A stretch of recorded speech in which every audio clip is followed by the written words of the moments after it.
ऐसे होता है। तो ऐसे ही हमारे भीतर की जिज्ञासा जब लोहे के समान तप जाती है,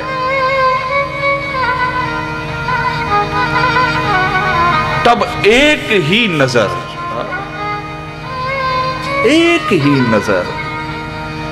इस जीव को कहां से कहां पहुंचा देती है। एक ही नजर।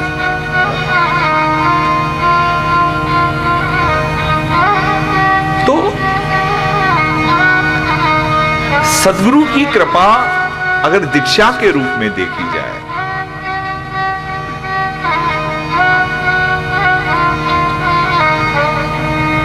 सिख समुदाय है,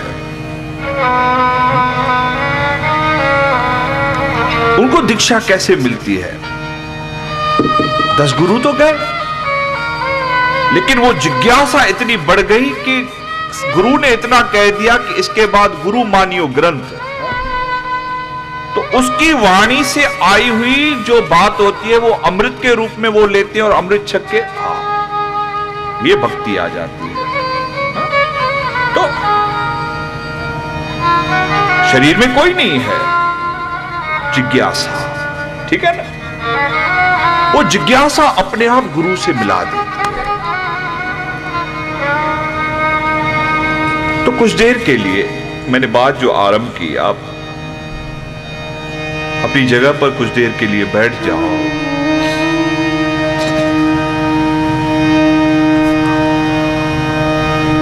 एक शांत आसन,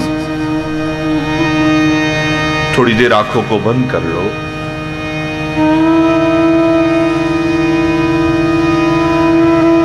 ओम को कहा जाता है बीज मंत्र, मूल मंत्र।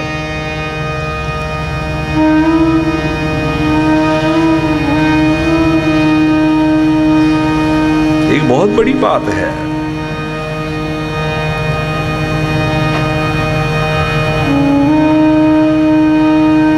जब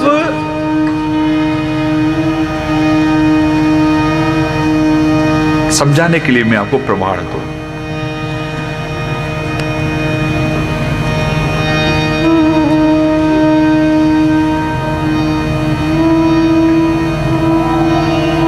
एक लकड़ी काटने वाला लकड़हार था।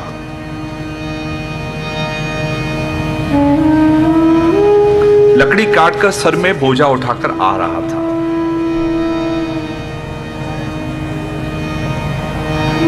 बोझा ज्यादा होने के कारण वो उठा नहीं पा रहा था ढंग से। उस राष्ट्र के राजा वहां से जा रहे थे। इसने पहचाना नहीं, पहचान थी नहीं, ऐसा कोई प्रयोजन बना नहीं। राजा ने उसको बोझा उठाते देखा तो राजा से रहा नहीं गया। सबको रोका, बोले आप यहां ही रुको, मुझे अकेले जाने दो। मुकुट उतारा, सेवर उतारे, साधारण वेश रखा, उसको लकड़ी उठाने में मदद की और उसके अब थोड़ी देर अपने सिर पर उठा के चला और उसको उसकी मंजिल तक ले गया। रास्ते पर बातें करते चला, कितने में बेचते हो? तो उसे बताया कि साहब 1 रुपए में बेचता हूं और मेरा घर परिवार चलता है इससे। तो ऐसे चर्चा करते गए। अब राजा को लगा कि क्यों ना ये लकड़ियां मैं ले लूं इससे, कैसे लूं? तो जब उसको छोड़ा तो राजा ने कुछ ऐसी व्यवस्था की अपने लोगों को खड़ा करके कि इसको कहीं और जाने का रास्ता ही न मिले। रास्ते पर कहीं भी ये लकड़ी बेचने की कोशिश करे, कोई ले नहीं, और धीरे धीरे धीरे इसको ऐसे आगे बढ़ाया जाए कि सीधा महल में आए। राजा ने ऐसी व्यवस्था कर दी। सब लोग उसका रास्ता रोक रोक रोक रोक के धीरे धीरे धीरे धीरे उसको बहलाकर फुसलाकर महल तक पहुंचाए। अब राजा अपने पूर्ण वेश में महल में बैठा हुआ है, सिंहासन पर, और ये लकड़हारा सामने आकर बैठ गया। अरे बाप रे, आप, ये तो गुनाह हो गया कि मैंने आपसे। डर भी लगा उसको कि पता नहीं क्या होगा। लेकिन राजा ने कहा आओ, मैं आपकी लकड़ी खरीदना चाहता हूं, बोलो क्या कीमत है इसकी। उसने बोला साहब अभी इसकी तो कीमत तो आप पूछो ही मत पूछो इसकी कीमत। बोले क्यों, तूने बताई थी? बोले नहीं, वो उस समय की कीमत थी, लेकिन अभी आप इसकी कीमत पूछोगे ना तो इसकी कीमत अमूल्य है, ये किसी भी कीमत पे बेची नहीं जा सकती। बोले क्यों, ऐसा क्या हो गया? बोले ऐसा इसीलिए हो गया कि पहले ये मेरे सिर पर थी, लेकिन आज ये अमूल्य इसलिए हो गई क्योंकि इसमें आपका हाथ लग गया, और ये पहला बोझा होगा जो आपने सिर पर उठाया, तो इस लकड़ी की कीमत तो अभी अमूल्य हो गई, ये अभी बिकने लायक नहीं है, ये तो अभी संभालने लायक हो गई, ये अभी बिकेगी नहीं, ये अभी संभाली जाएगी। ऐसे ही सद्गुरु वैसे वचन आप बहुत सुन सकते हैं, लेकिन जब अपने गुरु के माध्यम से वो शब्द आता है, राम राम सबको कहे हा, लेकिन गुरु के मुख से जब वो राम के रूप में आता है ना, तो उसमें गुरु का हाथ लग जाता है। फिर वो वाणी और भी सटीक, शब्द चाहे वही हो, लेकिन वो और भी सटीक और भी महत्व वाला हो जाता है। कबीर ने जब दीक्षा ली ना गुरु रामदास उनके पास, तो कबीर वैसे ही राम राम कहते थे। कबीर का इतिहास कहता है कबीर वैसे भी राम राम कहते थे। गुरु के पास गए तो गुरु ने मंत्र में राम कहा, राम राम राम। कबीर सोचता है कि राम पहले मैं भी कहता था, वही राम गुरु ने मंत्र के रूप में मुझे दे दिया। लेकिन कबीर के भीतर जिज्ञासा और जागृति थी, तो कबीर ने खोज करनी शुरू की कि मेरे राम और गुरु के राम में क्या अंतर है। जब अपने तरीके से राम बोलता था तो उतना आनंद नहीं आता था, जब गुरु को सोच के राम बोलता था ना यार, ये अंदर ऐसे लगता था कि जैसे ताकत आ गई। तो कबीर ने ये पाया कि जब गुरु मुझे कहता है और गुरु का ध्यान करके मैं जब कहता हूं तो वही राम मुझे इतना आराम देता है, और अगर मैं दुनिया का ध्यान करके राम कहता हूं तो उसमें मुझे उसी राम में तकलीफ होती है। ये अंतर है, ये अंतर है। वो किसी से पैसा छुड़वाने के लिए जय श्री कृष्ण बोलना ठीक है कि बोल बाबा जय श्री कृष्ण, छोड़ अभी तक। वो जय श्री कृष्ण औरों को तकलीफ देता है कि यार क्या जय श्री कृष्ण बोल के 1 रुपए का 80 पैसा देकर जा रहा है। हाँ? लेकिन जिस समय किसी के हाथ में अमृत दे दिया, प्रसाद दे दिया, भोजन दे दिया, उस समय उसको कहा बोल जय श्री कृष्ण। तो जिस समय वो उसको खाता है, जिसको लेता है, तो उसको अनंत स्वाद आता है, एक अनुपम स्वाद आता है। तो सिमरन से उस शब्द में बहुत अंतर पड़ जाता है। एक बात, फिर मेरे पास कुछ प्रश्न हैं, उन प्रश्नों में से मैंने इसलिए ये चीज को चुना है। जो लोग ध्यान में बैठते हैं तो उस समय गुरु का स्मरण करते हुए ध्यान किया करो। आप कहते हो हमारा मन नहीं लगता, सिमरन का अंतर होने के कारण मन नहीं लगता है। किसी को जबरदस्ती खाना खिलाने से उसका पेट नहीं भरता, उसको खाने का रस नहीं आता, उसके लिए उसके भीतर भूख होनी चाहिए, आवश्यकता होनी चाहिए। तो जिस समय आप ध्यान में बैठो तो आवश्यकता है ये सोचकर ध्यान में बैठो, उस समय ध्यान आवश्यकता से करो।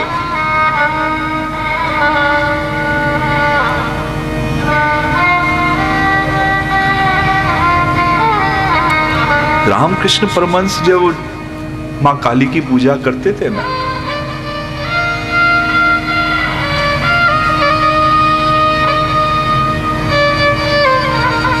वो तब तक मां के सामने दीप नहीं जलाते थे जब तक ये नहीं देख लेते कि मां के मूर्ति में श्वास चल रहे हैं कि नहीं चल रहे। बड़ी बात है बहुत कि मेरी मां जब तक इस मूर्ति में आई नहीं है तब तक वो श्वास भी उनका जब तक जांचते नहीं तब तक वो उनके सामने अगरबत्ती भी नहीं जलाते थे। एक बार उनको लगा कि अब आ गई मां तो उसके बाद पूरा पूजन चालू करते थे। तब तक उसको मनाने की कोशिश करते, आओ आओ आओ। उसके बाद ये तो करते भी नहीं। तो थोड़ा सा आपको जब अपने ध्यान का आनंद लेना हो, अपने सदगुरु की बातों को सोचो, अपने परमात्मा की बातों को सोचो। वो मेरा साईं, वो मेरा सदगुरु, वो मेरा ब्रह्म कितना अच्छा है, कितना सुंदर है, कितना बला करता है, कितनी करुणा करता है, कितना प्रेम करता है। जब ऐसी कल्पना के बाद आप बैठोगे ना तो देखो उस ध्यान का, आपकी वृत्ति का आनंद आपको कितना अच्छा लगता है। जैसे अब मैं विचारों की बात निकली है तो विचारों पे आपको कहता हुआ चलो। किसी ने आपको कह दिया कि इसका भोजन बहुत खराब होता है,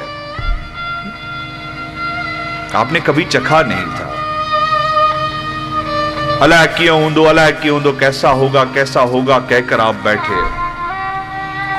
तो वो जो विचार भीतर चलते हैं वो विचार आपको उस भोजन का रस भी नहीं लेने देते।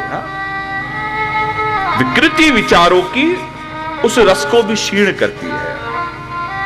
लेकिन अगर यही कहा जाए कि बहुत उत्तम है,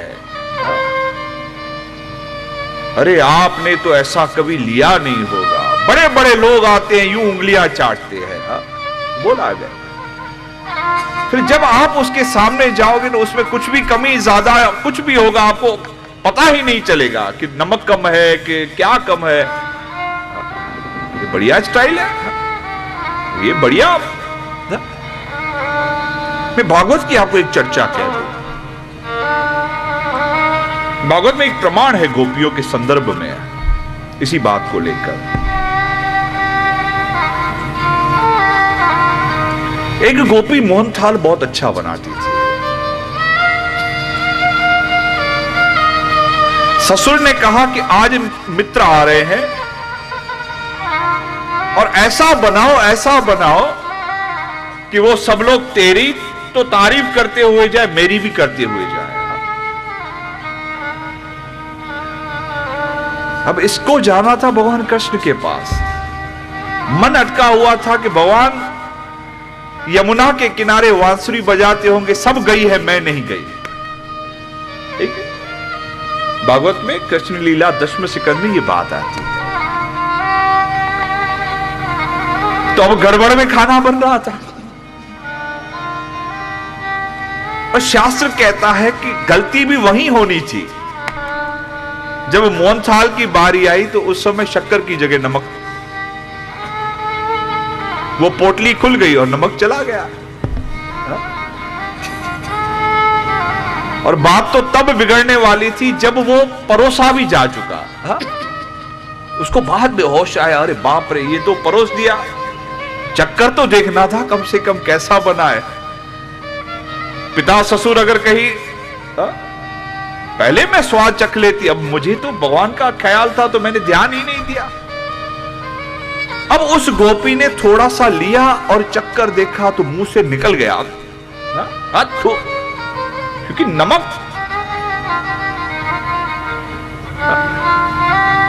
आप तो अनुभवी हो, आप तो कल्पना कर सकते हो, आपके रसोड़े की कल्पना आप कर सकते हो। रोक नहीं पाई, वो लोग अभी खा रहे हैं, अब क्या बोले, कैसे रोके, मत खाओ। निवाला सबके मुंह तक आ चुका था। अब इसने आंखें बंद कर ली कि गई काम से। और जिन्होंने ग्रहण किया उनको स्वाद बहुत मीठा आया, स्वाद उसमें परिवर्तन हो गया। ये परिवर्तन विचारों का परिवर्तन होता है, ये समझना। अगर हम कहीं मीरा की बातें कहते हैं कि मीरा को विष अमृत लगने लगा, ये और कुछ नहीं, ये और कुछ नहीं, ये हमारे विचार है। जब हम विचारों में ये ठान लेते हैं कि ये विष नहीं, तो विष की कोई ताकत नहीं। हाँ मेरी मां, ये बात याद कर लेना कि बहुत सारी दवाइयां ऐसी हैं जिन दवाइयों में गुण नहीं होता, लेकिन वो आपके साइकोलॉजी पर चलती है। बहुत सारी दवाइयां, ये हकीकत है विज्ञान की। बहुत सारी दवाइयां ऐसी हैं जिनका गुणात्मक कोई असर नहीं, लेकिन मनोवैज्ञानिक उसका असर होता है। लगता है कि हाँ उसमें कुछ है। किसी को नींद की गोली दे दो और बताओ नहीं तो वो सोएगा नहीं, नहीं सोएगा। और किसी को नींद की गोली ना भी दो और उसको कहो कि तेरे को 2 गोलियां नींद की दे दी है, तो उसको खुद ही लगेगा चक्कर आ रहे, सोऊं मैं। क्योंकि ये सारी व्यवस्था जो है ना मनोवैज्ञानिक है, मनोवैज्ञानिक है। तो ये हमारा बल है। मैं प्रथम दिन से जो कह रहा हूं ना, ये हमारे कुछ बल है जो परमात्मा ने हमें बल दिए हैं। मैं आता हूं उन बातों पर। मैं बात कह रहा था सदगुरु की।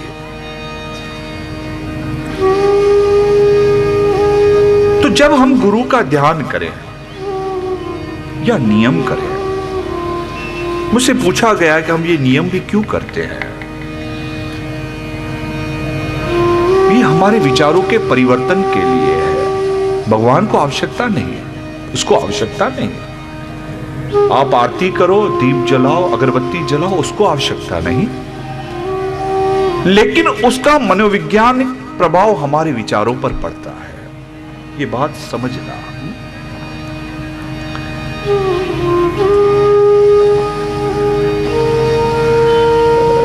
मैं बैठा था, बहुत पहले की बात है, घर में एक छोटा बच्चा था, आकर पांव पड़ा।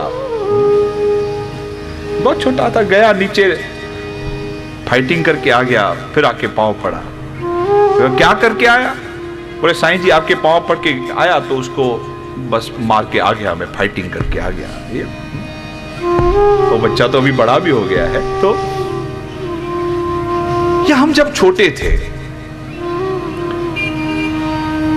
तो हमारे बड़े कहा करते थे, जाओ इम्तिहान से पहले जाओ जय बाबा को जय करो। हाँ, और ये जो पेन है ना वो उनके पास रख के फिर उठा के जाओ।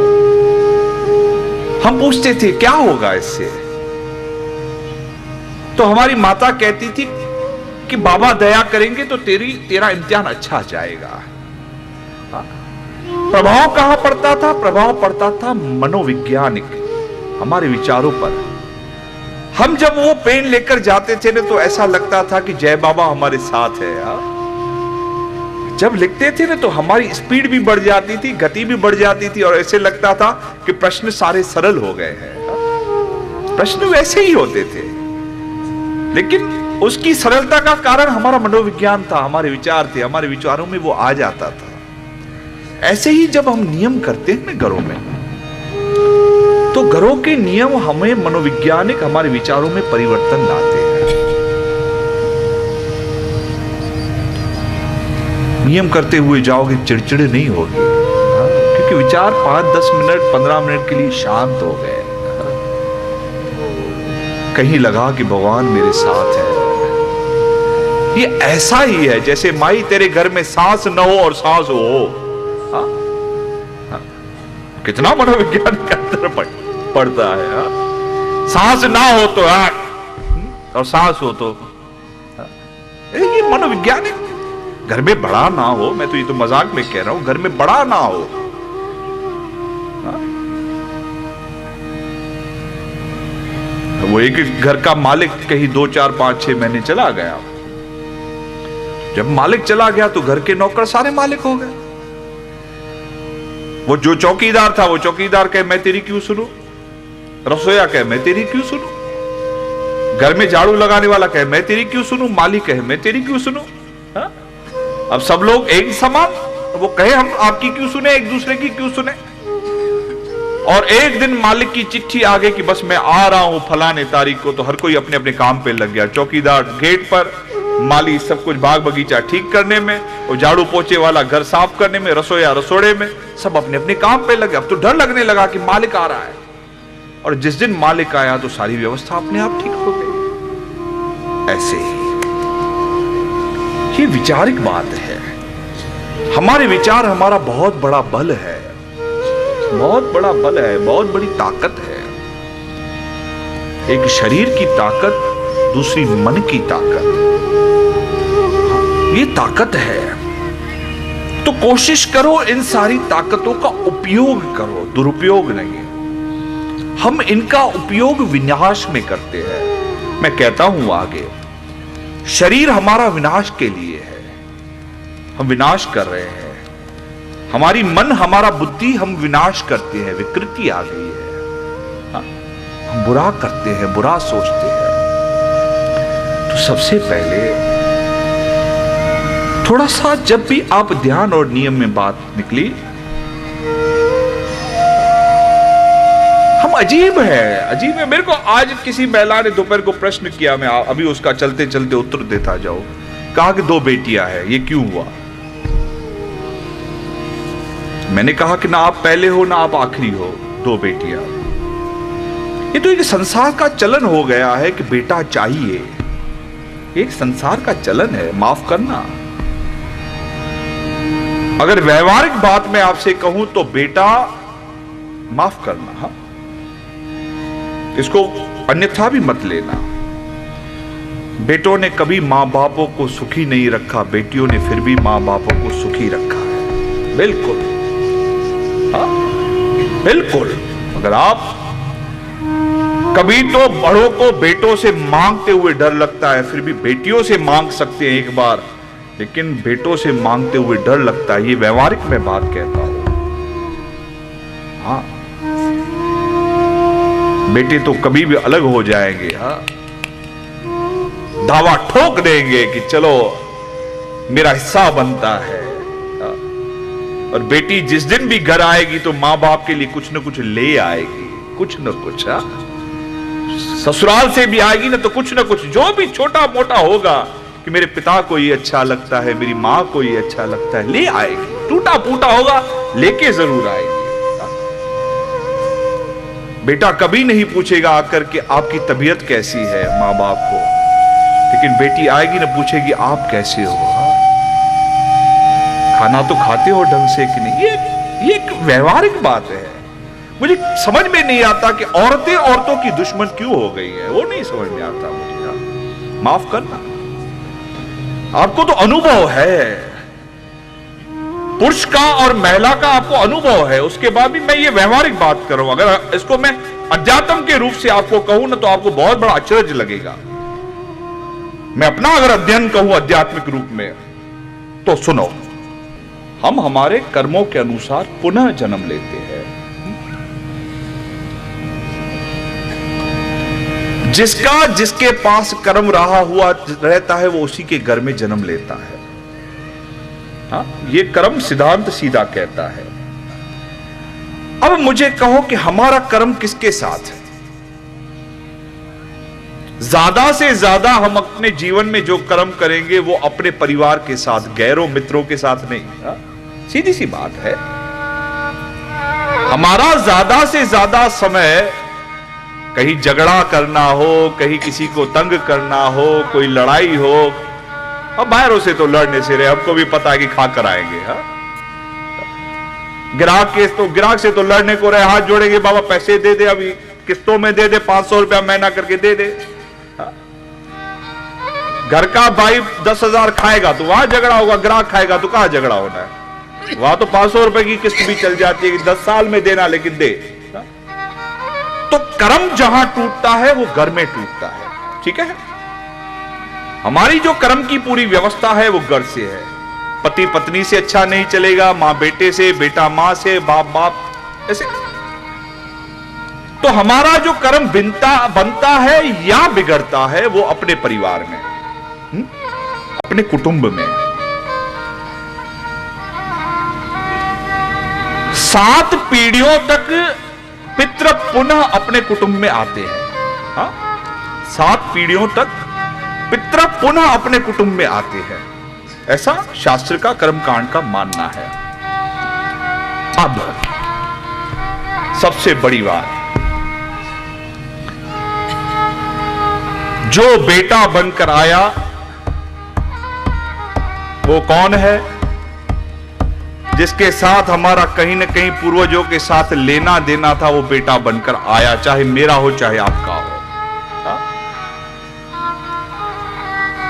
और जो बेटी बनकर आई वो कौन है? वो कहीं ना कहीं वो पूर्वज हैं जो हमारे कुल से संतुष्ट हैं, किसी और के कुल में जाना चाहते हैं। हाँ? क्यों कहते हो बेटी कुल को तारती है? उसका कर्मकांड से यह नाता है कि बेटा वो है जिसका हमसे कर्म लेना देना बाकी है, कहीं ना कहीं वो हमसे खींचता रहेगा जिंदगी भर जिंदगी भर जिंदगी भर। और बेटी वो पूर्वज है जिसका हमसे तृप्ति है और अब हमारे कुटुंब से छुटकारा लेकर किसी और कुटुंब में जाना चाहती है। अब मुझे बताओ, बेटी अच्छी कि बेटा अच्छा? हा? कौन अच्छा? हा? अगर कर्मकांड के सिद्धांत की बात कहे तो कौन अच्छा? बेटा आता है लड्डू बंटते हैं, बेटी आती है तो आपको तो दुगने लड्डू बांटने चाहिए कि हमारे पितरों का मोक्ष हुआ। अरे पितृ दोष के कारण नासिक और हरिद्वार धक्के खाते हो, परमात्मा ने आपका दोष मुक्त कर दिया और आपके घर में बेटी दे दी, इससे ज्यादा क्या चाहिए? और क्या चाहिए? नहीं तो पितृ दोष के लिए भटक रहे हो, यहां भटकते हो, यहां पूजा वहां पूजा, ऐसा वैसा वैसा। मेरे बाप, बेटी आई एक बार लेकर चली गई, बेटा आया रोज लेता रहेगा, रोज। साइकिल से लेकर कार उसको चाहिए, बेटी को नहीं चाहिए। तो का गुरदी तू चंदी वैदी पे सारे होते वनी गुरजे ऐते अच्छा दी मच मच करे वन जा उधर। और वो बेचारी वहां जाएगी तो वहां भी बोलेगे वडो पेकर में खड़ी आई है, असा का लेन होती है, नहीं इधर की न उधर की। वो बोले वहां जा, वो बोले वहां जा। और बेटा न मायका छोड़े न ससुराल छोड़े। पत्नी को भी बोले कि जा वहां से भी ले आ। चलो ये मजाक की बात है। तो एक बात ये समझो, और मैं अगर इसमें और विस्तार करूं, अरे परमात्मा पर आप निर्भर हो जाओ। परमात्मा अगर 2 बेटियां या 3 बेटियां देना चाहता है तो देने तो क्या तकलीफ है? क्या तकलीफ है? उसने भविष्य जाना है आपका और भविष्य के अनुरूप आपका काम कर रहा है। मैंने देखा है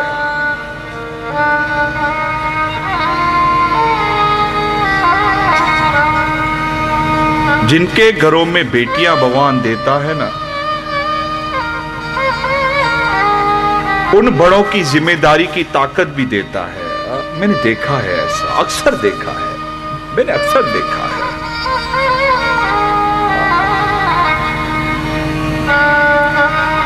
ऐसी कुदरत बनाता है, मेरे आंखों के सामने किसी के घर में 6-6 बेटियां, 5-5 बेटियां। मैंने वो बाप भी देखे, उसके बाद भी वो शराबी हो, ऐसे हो, लेकिन उनके घरों की व्यवस्था मैंने ऐसी देखी कि परमात्मा कहीं ना कहीं बेटियां पढ़ी लिखी, कहीं उनकी मां इतनी समझ वाली कि ऐसी व्यवस्था कर देता है भगवान कि एक जिम्मेदार परिवार बनकर वो उभरता है, जो मैंने अपने आंखों से देखा है। जो अगर सामाजिक मैं इसका बात कहूं तो सामाजिक बात कहूं तो होता है, तो डरो मत। किसी ने फिर कहा कि लेख, ये भी बड़ी तकलीफ हो गई है हमारे समाज में कि शादियों का हमको बड़ा चिंता हो रही है, और लड़का हो या लड़की हो बड़े परेशान है कि क्यों नहीं होती, क्यों नहीं होती, क्यों नहीं होती। अपने समय से सब होता है, निश्चिंत हो जाओ।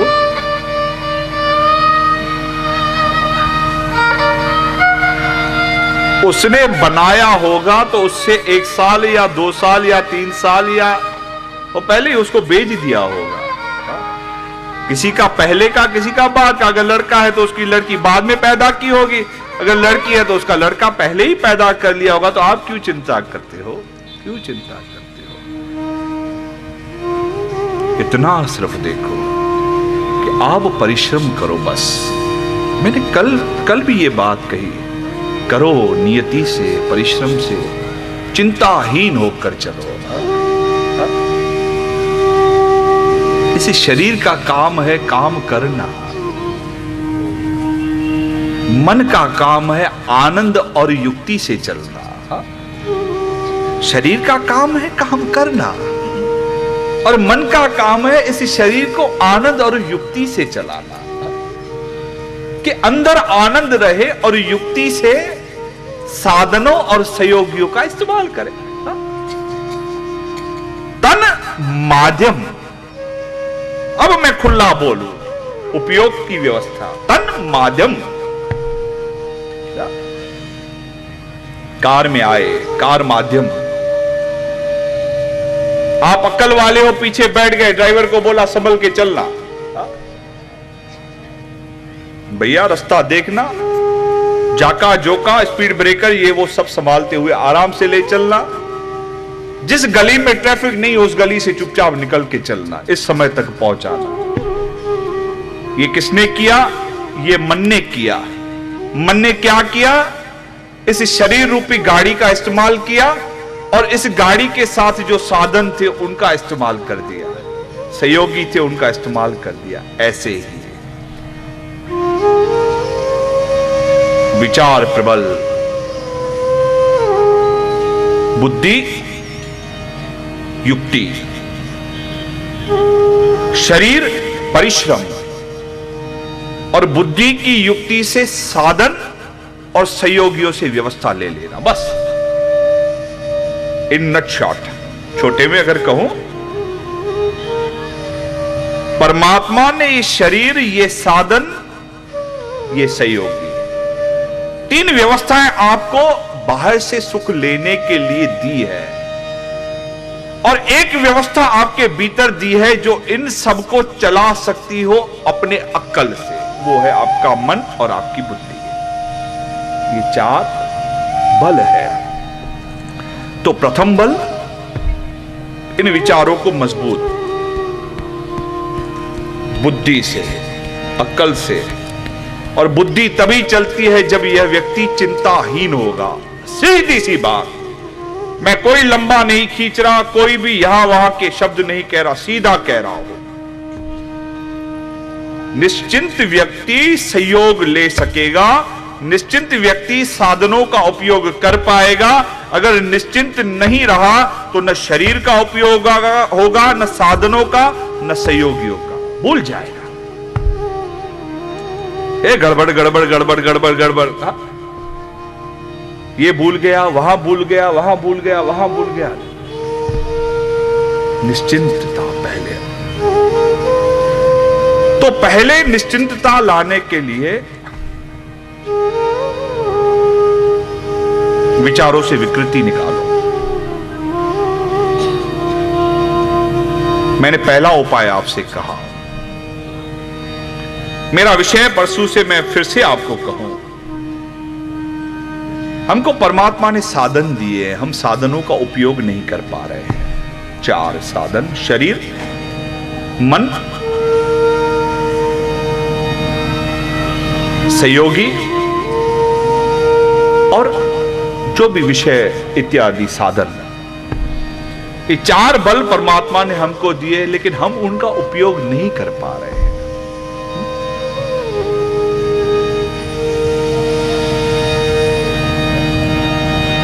महाभारत में एक पात्र है,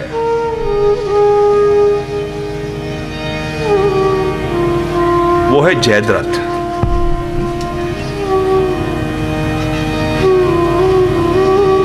जयद्रथ के पिता ने तप किया था।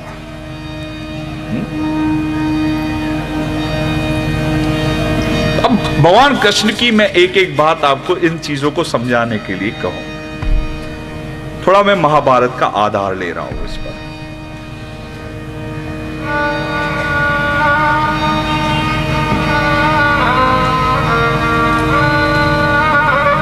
उन्होंने तप इसीलिए किया कि मेरा बेटा अमर हो जाए। बोलो जय श्री कृष्ण। जय श्री कृष्ण।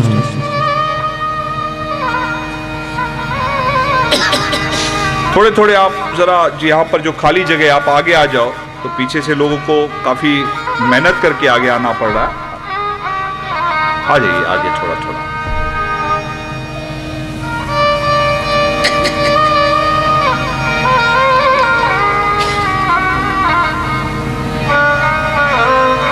आ जाइए, अपनी जगह से उठ के आप आ जाइए आगे।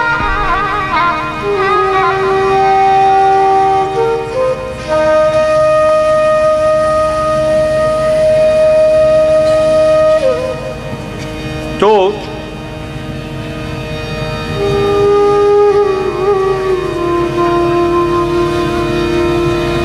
मैं आपको उपाय कह रहा हूं कि थोड़ा सा अपनी व्यवस्था का उपयोग ढंग से करो। सबसे बड़ी व्यवस्था होती है इस विचारों की व्यवस्था, इस बुद्धि की व्यवस्था। विचार गड़बड़, शरीर गड़बड़, विचार गड़बड़, सहयोग गड़बड़, विचार गड़बड़, साधन गड़बड़, वो नहीं कर पाएगा।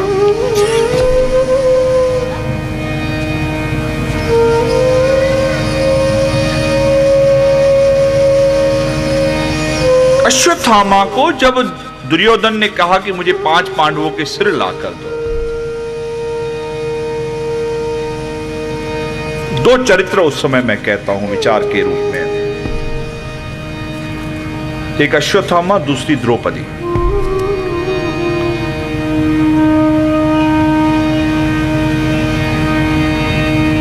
अश्वत्थामा को इस बात का डर है कि कल मैं मारने गया और पांडव में से कोई भी उठकर खड़ा होगा तो मेरी क्या हालत करेगा।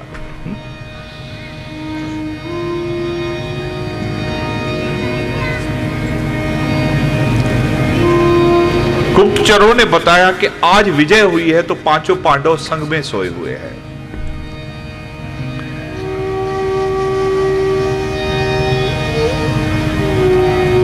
चिंता में चलते चलते वो वहां पांडवों के शिविर पर तो पहुंचा नहीं। पांडवों के जो 5 बच्चे थे, द्रौपदी के 5 बच्चे, एक युधिष्ठिर से, एक अर्जुन, एक भीम, एक नकुल, एक सहदेव से।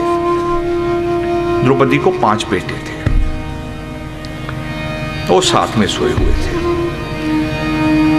उस जल्दबाजी में उन 5 के सिर काट कर आया।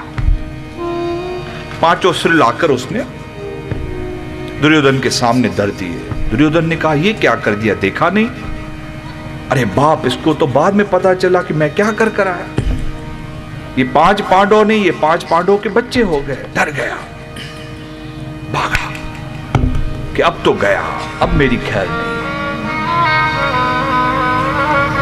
व्यवस्था गड़बड़ हो गई, क्योंकि विचार पहले ही जो डरा हुआ था, कहीं ना कहीं उससे कोई ना कोई गलती होगी। विचार जब हमारे विकृत होते हैं, चिंता, असत्य, विकृति और विनाश, ये 4 विचारों में जब आया तो विचार कुछ न कुछ इस शरीर से, इस साधन से गलत करवा देंगे। मेरे भाई जो धंधा करते हो, या मेरी मां जो अपना व्यवहार करते हैं, जो अपने परिवार में रहते, तो इन 4 बातों के चलते हुए जब तक मन शांत नहीं होता ना, छोड़ दो 10-15 मिनट काम में हाथ भी मत डालो। थोड़ा शांत हो जाओ। मन में अगर आपके विनाश की भावना आती हो तो हाथ मत डालना। विकृति आती हो, विकृति उसको कहा जाता है कि जब हम गलत सोचने लग जाएं, काम अच्छा कर रहे हैं लेकिन सोच अंदर गलत होती जा रही है, मत हाथ डालना। आपके मन में निरंतर झूठ चल रहा है, ठगू ठगू ठगू ठगू ठगू, गलती कर लोगे।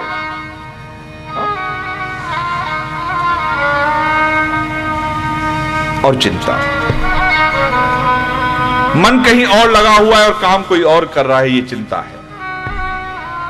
मन कहीं और, काम कहीं और, वो गड़बड़ करेगा। ऐसे में अपने आप को थोड़ी देर के लिए शांत कर दो। 2 माध्यम होते हैं, एक सिमरण, दूसरा वचन। अब उपाय भी बता देता हूं आपको। एक सिमरण, सदगुरु का, परमात्मा का सिमरन करो, या अपने अच्छे समय का सिमरन करो कि पहले भी ऐसे हुआ था, भगवान ने ठीक कर लिया, ये सब व्यवस्था ठीक होती है, थोड़ा समय ऐसा चलता है, कभी कभी समय में गड़बड़ हो जाती है, एक आध दिन ये चलता है, कोई बड़ी बात नहीं, ऐसे अपने आप को समझाओ। ये सिमरन है या अंदर बैठ के अपने सदगुरु का अगर दीक्षा है तो उसका सिमरन लो। दूसरा, बंद करके अपने आप को बोल दो। बंद करो अपने आप को और बोल दो, जो भी आपके मन में है उसे कह दो, क्योंकि अक्सर मन तभी ही शांत होता है जब वो वाणी से, वचन से बात निकलती है। अब दुनिया को कहेंगे तो मखौल होगी, किसी और को कहेंगे तो मखौल होगी। ये व्यवस्था मीरा ने चुनी थी, जिसको हम कहते हैं ना कि मीरा भगवान के मूर्ति के सामने रोती थी, गाती थी, और मीरा यही सोचकर रोती गाती थी कि मुझे जो त्रास संसार दे रहा है, मैं किसको क्यों कहूं, भगवान के सामने क्यों न जाकर कहूं। तो उन्होंने ये मार्ग चुना, वचन का मार्ग। वो वहां जाकर कह देती, रो देती, तू है, तू देख रहा है, मेरा देवर मेरे साथ क्या कर रहा है, तू देख रहा है, किसको सुनाऊंगी और किसको सुनाऊंगी। ऐसे तो वचन से आपको लगता हो, या ध्यान में सिखाते हैं कि व्यक्ति उस बात को लिखे। कुछ लोगों को रोज डायरी लिखने की आदत होती है, वो औरों से ज्यादा विचारों में सक्षम होते हैं। हाँ, वो रोज जो घटा वो लिखते हैं कि यहां पर मेरे से गलती हुई, यहां पर फलाने से गलती हुई। तो ये मन का बोझ हल्का करने का वचन का माध्यम है।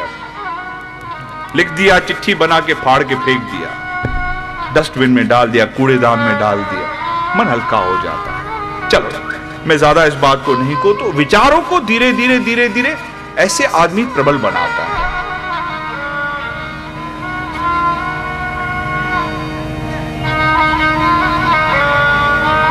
एक बार विचार आपके प्रबल बन गए तो फिर शरीर अपने काम करेगा। फिर शरीर का काम, बोलो जय श्री कृष्ण। जय श्री कृष्ण।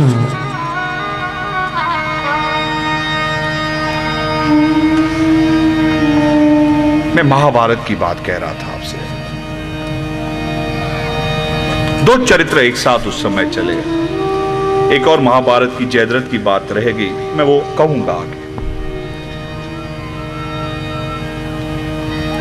अश्वत्थामा से गलती हो गई विचारों में, डर गया। यही इसके उलट कहता हूं।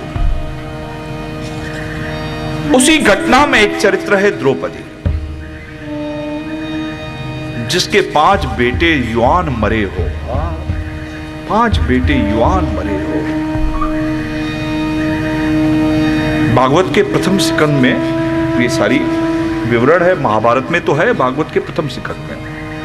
तो उसके जब 5 बेटे मरे हैं तो उसके भीतर से बहुत वो बिलख रही है, रो रही है। भगवान समझ गए। भगवान ने कहा अर्जुन को चल, अश्वत्थामा को पकड़ कर लाते हैं। पकड़ कर लाए, द्रौपदी के सामने लाकर वहां पर शब्द इस्तेमाल हुआ है, पशु के समान फेंका है। पशु के समान फेंका है, मार डालो इसे। शब्द निकले, मार डालो। भीम कहता है मार डालो, अर्जुन कहता है मार डालो। भगवान नहीं चाहते कि इसको मारा जाए। अब भगवान को मारने की बात कहनी है तो तुरंत कह देते अर्जुन को वहीं मार डालो, यहां लाने की जरूरत क्या है। द्रौपदी समझ गई कि भगवान कुछ और चाहते हैं। और भगवान ने यह संकेत भी दे दिया, कह दिया द्रौपदी जो बोले, क्योंकि ये द्रौपदी का अपराधी है। ये तो बड़ी अजीब बात है। जैसी संतान अर्जुन की है, भीम की है, वैसी द्रौपदी की है, तो ये द्रौपदी का अपराधी है। द्रौपदी जो बोलेगी हम वो करेंगे। द्रौपदी समझ गई कि पहले ही गलतियों के कारण इतना सब हमने भोगा है। ये वो 13 साल, एक दिन भगवान ने कुरुक्षेत्र में द्रौपदी को डांटा है कि द्रौपदी ये सारे हत्याओं का कारण तू है, तू है। क्योंकि द्रौपदी बाल खुले कर कर घूमती, अपने भीम को कहती, उनको ताने मारती। एक तो ये एक मनोवैज्ञानिक व्यवस्था कि घर में कोई बैठा हो और घर में ऐसे बाल खुले रहे और वो बार बार याद करवाए कि तब तक बाल नहीं बांधे जाएंगे जब तक आप उसका लहू लाकर नहीं देंगे। ऐसे कुछ प्रण थे, ऐसे कुछ थे तो थे। भगवान ने कहा कि चलो ठीक है, लेकिन उसको चिंता के रूप में क्यों लेना, क्यों लेना? उसको कर्म के रूप में लेना चाहिए। लेकिन द्रौपदी ने उसको चिंता के रूप में दिया और द्रौपदी समझ गई कि मुझे ये भगवान पर छोड़ना चाहिए था, मुझे अपने ऊपर नहीं लेना चाहिए था। और द्रौपदी अब ये करना ही नहीं चाहती। द्रौपदी दूसरा महाभारत चाहती नहीं।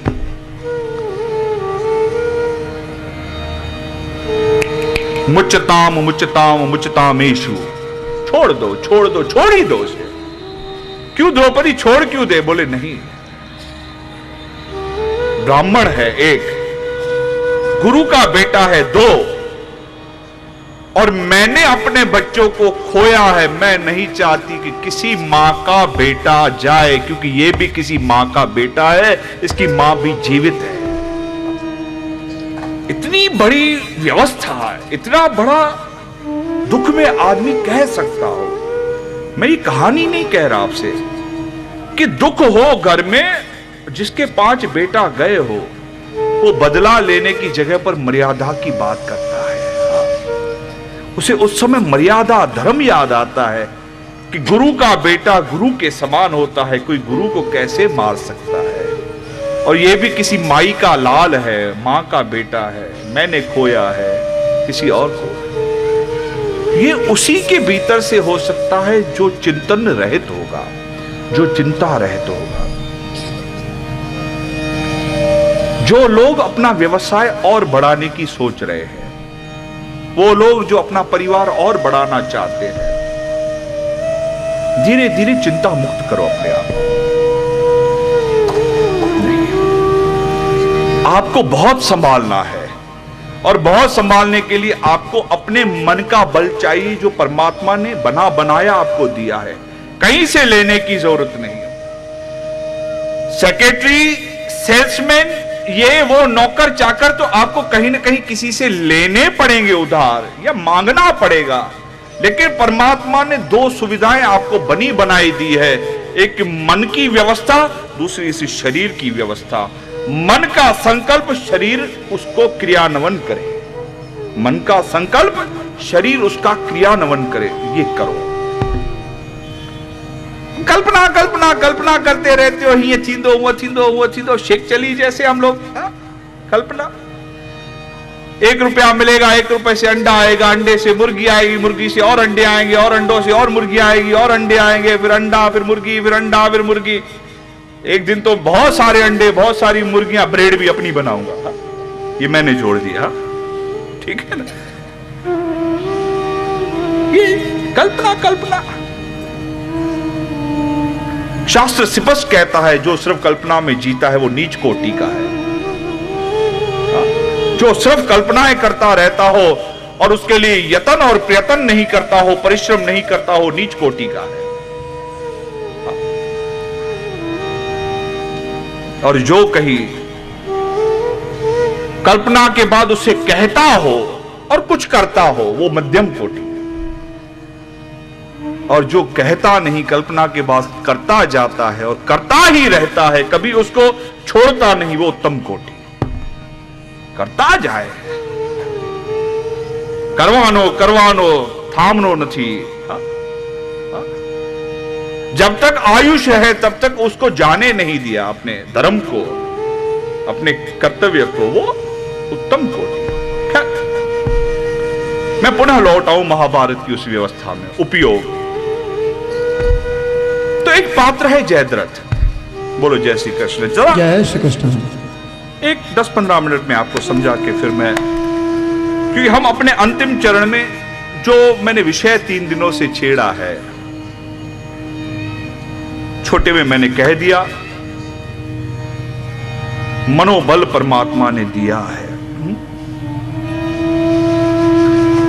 हमारे विश्व का सबसे बड़ा भूविज्ञानिक मुझे नाम नहीं याद इस समय, हमारे विश्व का सबसे बड़ा भूविज्ञानिक, जिसको इस धरती के संबंध में सारे विज्ञान का पता है, वो चल नहीं सकता, वो फिर नहीं सकता, वो हाथ पांव चला नहीं सकता। अपने आप में बहुत बड़ी बात है।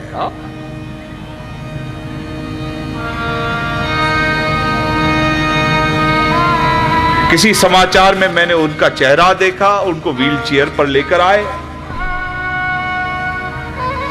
उस चेयर पर उनके कंप्यूटर, उनके सारे दिशा निर्देश के लिए वो फिट है और वो जो भी संकेत देना चाहते हैं वो वहीं से देते हैं। तो ऐसा आदमी विश्व का सबसे बड़ा भूविज्ञानिक का कैसे संभव है? ये मन की ताकत थी, ये मन की ताकत। लौटाऊं इतिहास में, हल्दी घाटी की लड़ाई, महाराणा प्रताप।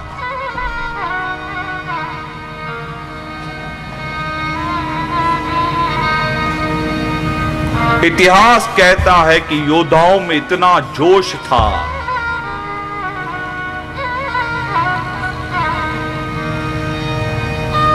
लड़ते लड़ते सिर कट गए, लड़ते लड़ते घोड़े पर चलते चलते सिर कट गए, उसके बाद भी तलवार हाथ में और गिरते गिरते उन्होंने 6-8 के सिर काटे, फिर गिरे। अब ये कैसे संभव है? कैसे संभव है? अगर इतिहास ने इतना सब लिख दिया, आंख नहीं, अब सिर ही नहीं, जब सिर ही नहीं उसके बाद भी वो 6-8 को काटता हुआ गिरता है, तो वो आंखें कहां से आई, वो ताकत कहां से आई? ये इस मन की ताकत है, ये हमारे भीतर की ताकत है, जो शरीर को हर व्यवस्था में चला सकती है। आप जिन संतों और जिन ब्रह्म तत्वों को याद करते हो, जो आज शरीर में ना भी है तो भी आपको सब पहुंचा रहे हैं, ये उस शरीर की नहीं, उस मन की ताकत है, जो शरीर छोड़ने के बाद भी इस जहां में जब जहां चाहे, जिस व्यवस्था में जाए चाहे वहां पहुंच सकते हैं, पहुंच सकते हैं वहां पर। ये उनके मन की ताकत है और कुछ नहीं। होता है मेरे बाप, होता है, बिल्कुल होता है। ये मैं कोई आपको भरमाने के लिए नहीं कह रहा, आप थोड़ा सा आजमूदा अपने भीतर ही करो ना। निर्लेप निर्चिंत मन लेकर एक दिन भी आप चलो तो देखो कितने रुके हुए काम आपके सीधे हो जाते हैं, कितने रुके हुए काम। एक मां अपने घर बैठे, दूर बैठे हुए बेटे को याद करती है और बेटे का अचानक से फोन आ जाता है, ये क्या है? एक मां अपने घर में बैठे बैठे ये याद कर देती है कि पता नहीं क्यों मन बेचैन है, कहीं किसी को कुछ हुआ तो नहीं, और पता चलता है कि मेरे बेटे को बुखार हुआ है या क्या। ये क्या है? ये वही है जो निश्चिंत मन जब याद करता है, ये निश्चिंत व्यवस्था जब वो याद करती है, तब संदेशा अपने आप आता है, अपने आप आता है, अपने आप होता है। क्या है आपके पास? जब छोटा बच्चा होता है, छोटे बच्चे को कोई तकलीफ होती है तो आप उसके सर पे धीरे धीरे हाथ घुमाते हो और वो तकलीफ दूर होती है। क्या है ऐसा आपके पास? आपके पास कोई जादू है? जो माएं हैं उनके पास क्या जादू है ऐसा कोई? ऐसा कोई जादू नहीं। ये जब मन निश्चिंत होकर उस भ्रम को याद करके अपना सब कुछ छोड़ देता है, न्योछावर कर देता है, तो ये किसी की भी पीड़ा हरने में सक्षम हो जाता है, इसकी ताकत बढ़ जाती है, फिर शरीर की वो ताकत अपने आप आ जाती है, और कुछ नहीं, और कुछ नहीं।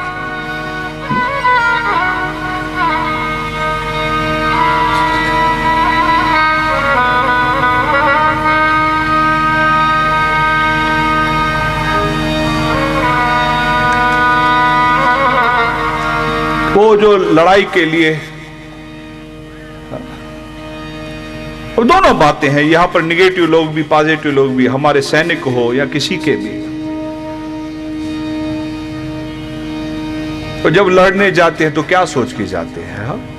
क्या सोच के गोली खाता है कोई? अपनी जान दांव पर लगाता है। ये जो आतंक बनकर आते हैं, जो अपनी जान दांव पे, एक के मन में वो सच्ची भक्ति है कि मुझे सबको संभालना है, और एक के मन में गंदी भक्ति है कि मेरे को सबको उजाड़ना है। तो अपने शरीर की चिंता नहीं तो और क्या है? हाँ? नहीं तो इस शरीर को कांटा लगे तो आदमी कितना चिल्लाता है, कितना दुखता है। और ऐसे में सर, सदगुरु साईं धर्मदास जी ने लिखा, जने सिर जो सांगो लाई दे तने इश्क चवे हथ लाई दे।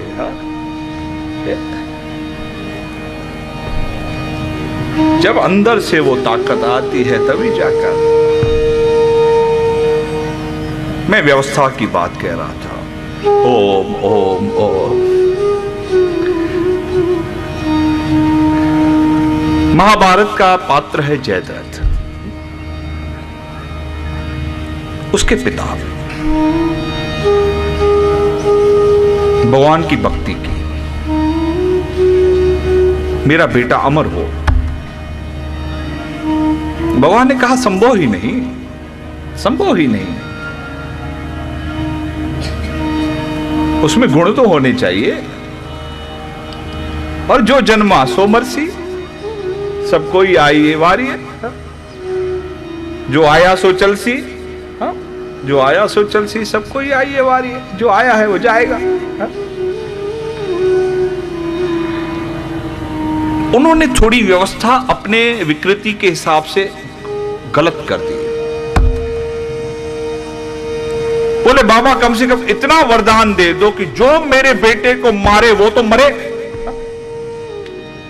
भगवान ने कहा उसकी भी जिम्मेदारी मैं नहीं लेता। आपके बेटे को जो मारे वो मरे, उसकी जिम्मेदारी मैं कैसे ले सकता हूं? फिर उसने उसको, शैतान का दिमाग, उन्होंने फिर उसको उल्टा किया। बोले साहब फिर ऐसा वर दे दो, मेरे बच्चे का जब शीश कटे और उसका सिर गिरने का जो कारण बने, उसका सिर फट जाए। भगवान ने कहा ये पक्का, ये पक्का, ये अब तूने व्यवस्था ले ली। अब इस व्यवस्था का उपयोग करना मेरा काम है। अब तूने ले लिया ना, अब उपयोग करना मेरा काम है। हिरण्यकशिपु ने जैसे मांग लिया कि न ऊपर मरू, न नीचे मरू, न बाहर मरू, न अंदर मरू, न अस्त्र से, न शस्त्र से, न दिन में, न रात में, न पुरुष से, न जानवर से।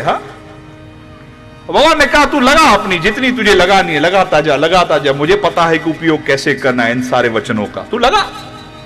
और भी कुछ हो तो और भी लिस्ट बना के दे, मैं खुद ही देख लूंगा कि क्या करना है इस तेरी लिस्ट का। तो जब हिरण्यकशिपु को मारने आए हैं नरसिंह बनकर,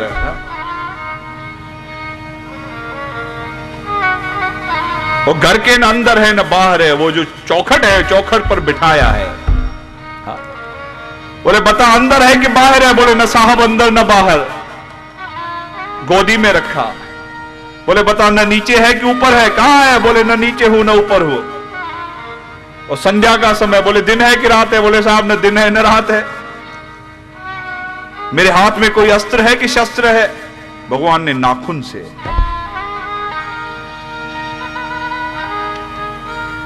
उपयोग। अब जयद्रथ के पिता ने यह मांग लिया तो भगवान ने कहा ठीक है, मांग तो।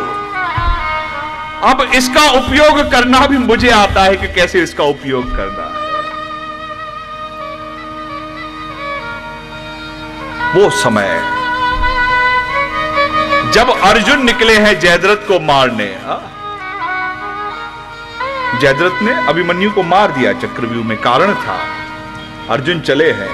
मैं ज्यादा कथा में ना जाऊं, सिर्फ आपको व्यवस्था समझाओ।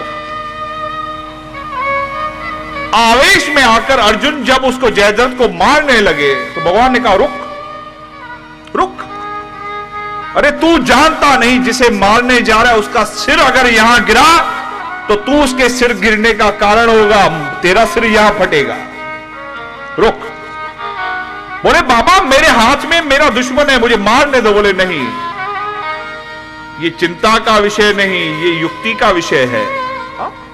बड़ी बात है। उसे कहा युक्ति का विषय। बोले बाबा कैसे मारूं?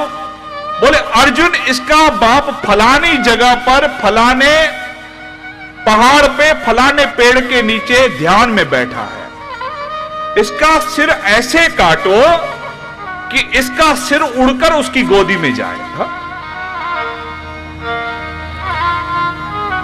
बड़ी बात है।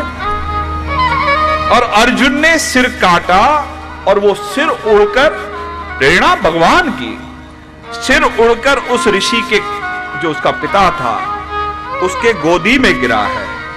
अब ध्यान में था, अचानक से कुछ गोदी में गिरा तो झटके से उठा, उठ के झटके से खड़ा हो गया तो सिर गिरा। बोले सिर गिरने का कारण अब तू है, वो नहीं। हा? सिर गिरने का कारण अर्जुन नहीं, अब सिर गिरने का कारण आप हो। तो सिर फटा तो उसके बाप का फटा, अर्जुन का नहीं फटा। ये होती है युक्ति, ये युक्ति। हम कर्म करते हैं तो कर्म का दुख और सुख हमें लग जाता है। जब यह जीव निश्चिंत होकर करता है ना,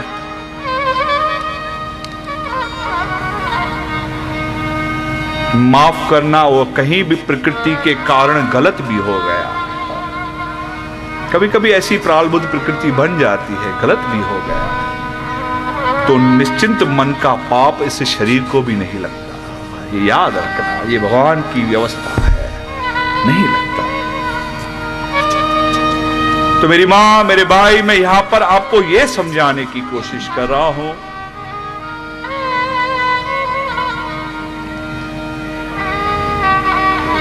चार शक्तियां परमात्मा ने दी है, थोड़ा सा हम अब उसे ढंग से समझें। शरीर,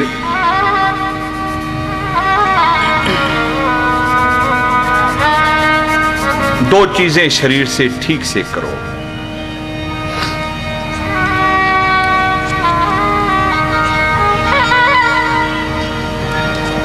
आहार और व्यवहार, ये संभलने चाहिए शरीर से। तो मैं ज्यादा बोझा नहीं डाल रहा आपके ऊपर, तो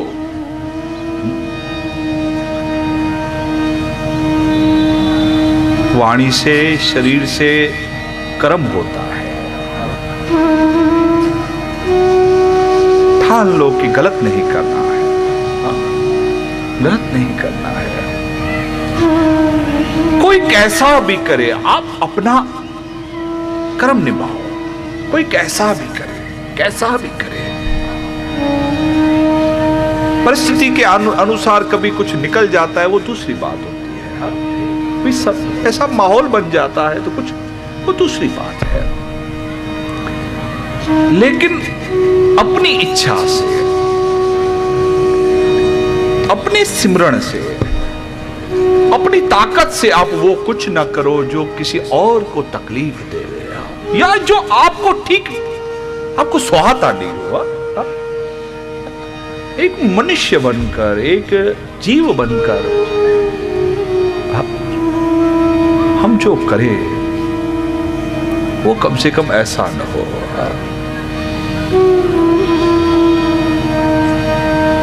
मैं आहार के ज्यादा झंझट में नहीं पड़ना चाहता। आहार का यहां पर अर्थ मैं इतना ही कहूंगा, जो भी अंदर ले रहे हो वो आहार है, जो आपको कष्ट न दे, बस इतना करो। जो आपको कष्ट ना दे, अब जिसकी जो आदत हो करे, जो आपको कष्ट ना देता हो बस। और व्यवहार वो करो जो आपको कष्ट न देता हो, किसी और को दुख न हो। और का दुख तो ऐसे ही है कि आप करोगे तो पलट कर आएगा। एक मैंने बीरबल की मजाक की बात सुनी थी कि बीरबल, जोधा और अकबर चले शिकार को। अब व्यवस्था ऐसी बनी कि जोधा आगे, बीरबल बीच में और अकबर पीछे। तो अकबर को छेड़ की आदत, मस्ती। अकबर ने बीरबल को चिमटी खोड़ दी। अब बीरबल सोचे इस चिमटी का क्या करूं, उसने जोधा को खोड़ दी, उसने आगे बढ़ा दी वो चिमटी। अब जोधा ने भी पलट की एक धर दी जहां पर, और बीरबल ने वो पीछे जड़ दी। तो अकबर ने पूछा ये क्या है, थप्पड़ मारते हो? बोले साहब थप्पड़ नहीं मारी, आपने जो प्रश्न किया उसका जो जवाब आया आप तक पहुंचाया, मैं तो बीच वाला हूं। आपने जो कहा मैंने वहां कहा, वहां उन्होंने जो कहा मैंने आपसे कहा। हा? मैं क्या कर सकता हूं? आपने चिट्ठी कुछ ऐसी दी तो जवाब ही ऐसा आया, मैं क्या कर सकता हूं? तो कम से कम चिट्ठी ऐसी लिखें जिसका जवाब अच्छा आए, तो हमारी चिट्ठी अच्छी हो, क्योंकि पलट कर आता है। हम किसी और को तकलीफ नहीं दे सकते, ये याद रखो। एक बात याद रखना, कोई चाहकर भी न किसी को सुख दे सकता है न दुख दे सकता है, कोई चाहकर भी नहीं दे सकता। अगर उसने नहीं बनाया है, उसने नहीं बनाया है तो प्रहलाद का भाई गंधर्वों ने मार दिया, भक्त प्रहलाद का भाई गंधर्वों ने मार दिया। कुछ व्यवस्था ऐसी बनी। बोलो जय श्री कृष्ण। जय श्री कृष्ण। प्रहलाद गंधर्वों पर हमला बोल दिए, लड़ाई चलने लगी। प्रहलाद के परदादा मनु महाराज वो आते हैं। प्रहलाद, ये सब क्या है? ये क्या है? बोले इन्होंने मेरे भाई को मारा, इन गंधर्वों ने मेरे भाई को मारा। तो मनु जी ने एक ही प्रश्न किया, प्रहलाद तेरे भाई को गंधर्वों ने मारा कि काल ने मारा? मुझे इसका जवाब दो। प्रहलाद बैठ गए। मनु महाराज ने कहा कि प्रहलाद, अगर उसकी मृत्यु भगवान ने ना लिखी होती तो क्या तेरा भाई मरता? नहीं मरता। गंधर्व तो एक कारण बने हैं, गंधर्व तो एक निमित्त बने हैं। लड़ना है तो उस काल से लड़, इनसे लड़कर, निमित्त से लड़कर क्या करेगा? जा, जीतना है तो उस काल को जीत, इनको जीत कर क्या करेगा तू? तो सुख और दुख परमात्मा हमारे कर्मों के आधार पर हमको दे रहा है। हम क्या क्या किस किस को दुख देंगे, क्या देंगे? तो ये जरा समझ लो। तो शरीर से एक आहार और दूसरा व्यवहार, उसके बाद मन, विचार, चार चीजें विचारों में होनी चाहिए। सत्य, असत्य नहीं हो, विनाश, विनाश ना हो, विकृति, विकृति ना हो, गलत सोचते रहना। लोग सारा दिन गलत सोचते रहते हैं।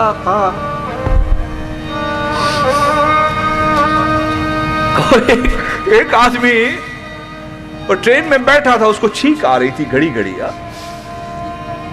तो बार बार उसको छींक आवे, और छींक को रोके शक्ल करके, वो जो छींक आती है, छींक को आप रोको तो कैसी शक्ल होती है, वो बार बार रोके उसको छींक को।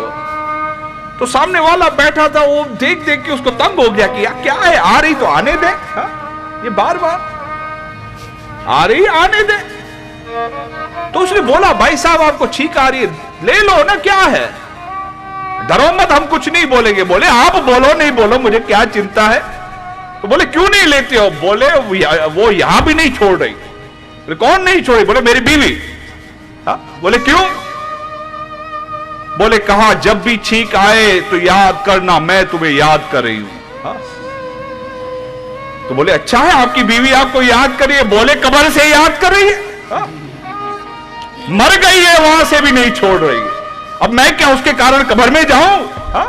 अब यहां बैठे बैठे मुझे याद करती है, इसीलिए आने नहीं दूंगा, मुझे नहीं मरना, मुझे नहीं मरना। ये विकृति लोग कहां से कहां क्या क्या क्या क्या सोच।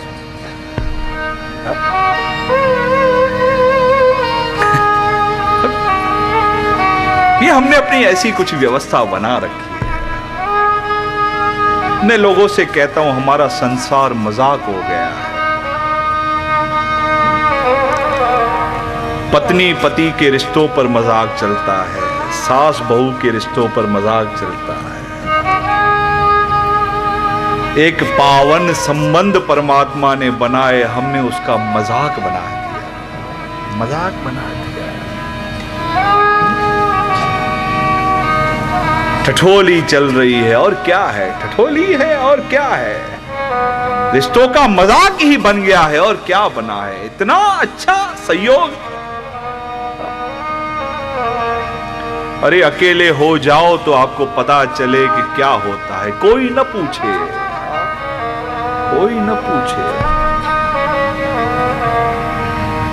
मैंने देखे हैं ऐसे लोग। कभी जाओ ना वृद्धाश्रम, कभी आपको जाना पड़े, आपके तो नजदीक है, हमको तो थोड़ा दूर जाना पड़ता है, आपके तो पास है। वो जो अपनी आयु से लड़ रहे हैं, सारी इच्छाएं दबी पड़ी है, अकेले पड़े हुए हैं, जाकर देखो। माफ करना, आप राजनीति में हो, मैं आपको कहूं आज हमारे भारत में 6 करोड़ वृद्ध ऐसे हैं, 6 करोड़।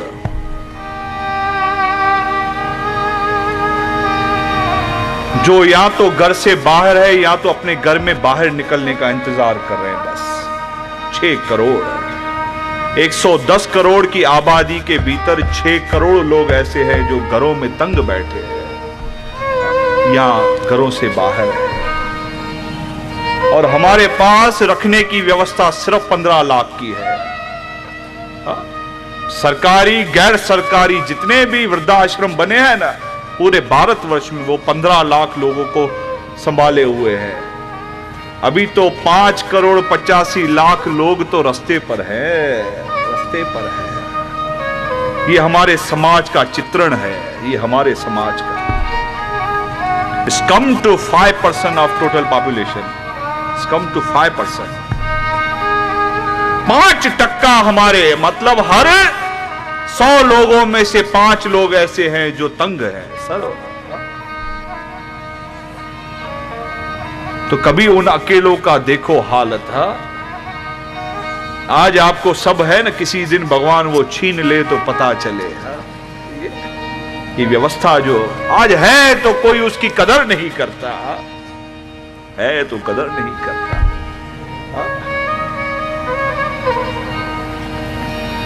ये जब यहां आपके यहां बाढ़ आई ना तो सूरत वाले, ये वो सब जो सूरत में तो काफी हुआ, फिर वो लोग फोन पर बताते थे कि जब ठीक हो गया तो बोले साहब एक चाय को मोहताज थे।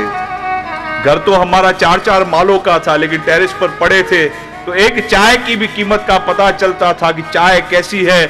और कोई आकर काली चाय भी देकर जाता था तो एहसास होता था कि अरे बाप रे, हमने तो ऐसे ही बहाई है कई चाय, एक काली चाय भी मिलती थी तो ऐसे लगता था कि कितना है।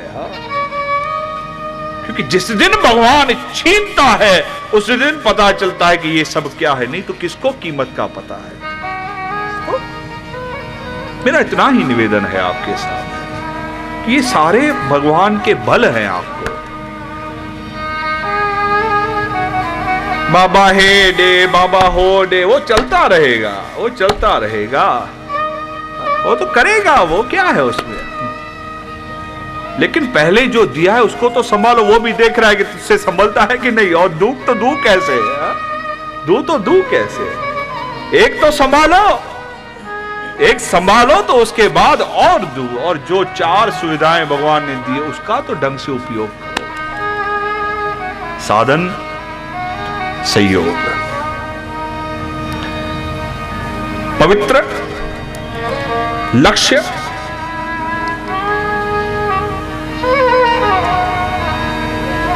एक सही उसका इस्तेमाल हो, अपवित्र ना हो।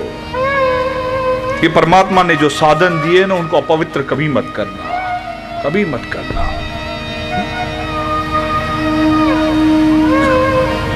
मत करना उनको अपवित्र, उसकी कदर करो। रामायण में एक जगह, शायद हमारा कभी ध्यान नहीं जाए उस तरफ, एक जगह बाबा तुलसीदास जी ने छोटा सा लिख दिया कि भगवान राम की बारात जब जनकपुरी आई है, मुझे अभी ये घटना याद आ रही है, वहां पर एक जगह लिखा है कि सारे गुरु लोग भगवान राम सभी बैठे भोजन पाने को। हाँ? तो भगवान ने पहले 5 कौर, धीरे से एक कौर उठाया, पहला कौर दिया पहले प्राण के नाम से, दूसरा कौर दिया दूसरे प्राण के नाम से, ऐसे 5 प्राणों को 5 कौर खिलाए हैं। अब मैं उस बात का अगर चिंतन करूं तो उसका कितना महत्व होगा। एक निवाला लिया और संसार के उस परम को सोच के, उस परम विकार को सोच के, 5 प्राण क्या है? काम, क्रोध, लोभ, मोह, अहंकार, या 5 तत्व आप कह दो, वायु, आकाश, पृथ्वी, जल, अग्नि। तो उनके नाम से अपने भीतर डाला कि हे सृष्टि की रचना, प्रथम कौर मैं तुझे दे रहा हूं। ये साधनों का पवित्र रूप से उपयोग है। गया तो पेट में ही ना, लेकिन उसका पवित्रता से सेवन किया, बड़ी पवित्रता से, बड़े आदर से। हाँ? सत्य सत्य सत्य तूने दिया, स्वीकार है, स्वीकार है, स्वीकार है, जैसा भी दिया, जिस रूप में दिया। अहल्या पत्थर क्यों बनी? फिर मैं आऊं संयोग पर। पति था, हा? काश मेरा पति ऐसा न ऐसा होता। और क्या था अहल्या के भीतर? यही चलता था। सुंदर होता, फलाने का देखती हूं कितना अच्छा है। हा? हमें जो परमात्मा ने दिया है वो हमको स्वीकार नहीं। तो श्राप भी ऐसा मिला कि जाओ जड़ बनो, जाओ जड़ बनो। यही एक हो सकता है माध्यम कि आपको जड़ बनाया जाए, कि आप परमात्मा के हर व्यवस्था को स्वीकार करो। तो मेरा निवेदन है कि सुविधा, ये साधन परमात्मा ने जो दिए हैं, ये जो सहयोग दिया है, जैसा भी है, जड़ो भी आ तेड़ो अमुंजो आ, जैसा भी है मेरा है। फिर वो साधन है, वो सहयोगी है, शुक्र है मिला है ना, मिला है। हर बार यही सोचो कि गिलास आधा भरा हुआ है, आधा खाली नहीं। हा? मुस्लिम संत हुई है रबिया। रबिया के पास एक भिखारी गया, एक भिक्षुक गया, मांगा, रबिया ने दूध दिया। कहा मां ये तो आधा गिलास खाली है, आधा पात्र खाली है। बोले तेरा जहान में कोई पेट नहीं भर सकता, जा, तेरा जहान में कोई पेट नहीं भर सकता। तुझे जो भरा है वो नहीं दिखता, जो खाली है वो दिखता है, तो कौन भरेगा तेरा पेट? तो शायद इसीलिए परमात्मा ने जो हमको दिया है, हम उससे संतुष्ट नहीं हो पा रहे, क्योंकि हमारा ख्याल सिर्फ उस आधे खाली पर है। अब चारों व्यवस्थाएं मैंने आपको समझाई। एक बार मैं पुनः अपनी बात को दोहराना चाहूंगा कि संसार के साथ ये मत देखना कि उसके पास क्या है, मत देखना। हर किसी का अपना है, हर किसी का अपना है, हर किसी को भगवान ने अपनी व्यवस्था दी। एक पत्ता दूसरे पत्ते जैसा नहीं। तो वो आपको सबसे भिन्न करना चाहता है, इसीलिए तो उसने आपका चेहरा किसी और को दिया ही नहीं ना। हा? हा? कितने भी जुड़वा हो जाए, हा? कितने भी जुड़वा हो जाए, दुनिया भूल सकती है, लेकिन मां बाप को तो पता चलता है ये कौन है वो कौन है। हा? हमको दूर से सारे जानवर एक जैसे लग सकते हैं, लेकिन जो जानवरों को करीब से पालता होगा उसको पता है ये कौन है वो कौन है वो कौन है। लाल गाय सब समान लगेगी ना आपको, लेकिन जो चरा हुआ है उसको पता है ये गाय कौन सी, वो गाय कौन सी। तो उसने भिन्नता जब रखी है तो हम समानता करने वाले कौन? हाँ, इस रूप में समानता मत करो। संसार को अपना काम करने दो, आप अपने।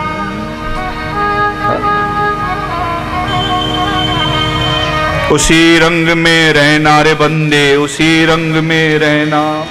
उसी रंग में रहना रे बंदे, उसी रंग में रहना। जिस रंग में मेरा मालिक राखे, जिस रंग में मेरा मालिक राखे, जिस रंग में मेरा मालिक राखे, जिस रंग में मेरा मालिक राखे, उसी रंग में रहना, उसी रंग में रहना, उसी रंग में रहना, उसी रंग में रहना, उसी रंग में रहना, उसी रंग में रहना। अरे उसी रंग में रहना, उसी रंग में रहना, उसी रंग में रहना, उसी रंग में रहना, उसी रंग में रहना, उसी रंग में रहना। उसी रंग में रहना रे बंदे, उसी रंग में रहना, उसी रंग में रहना रे बंदे, उसी रंग में रहना।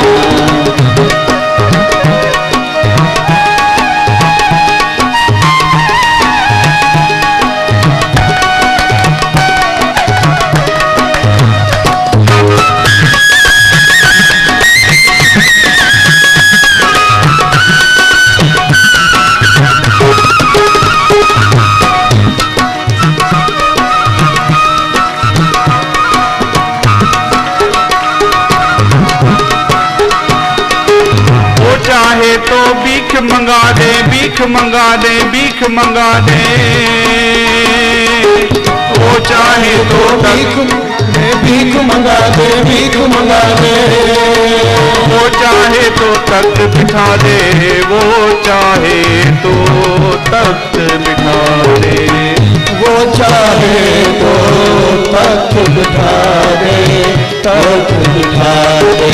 उसे कुछ ना कहना है बंदे, उसी रंग में रहना, उसे कुछ ना कहना है बंदे, उसी रंग में रहना। क्या होगा बोल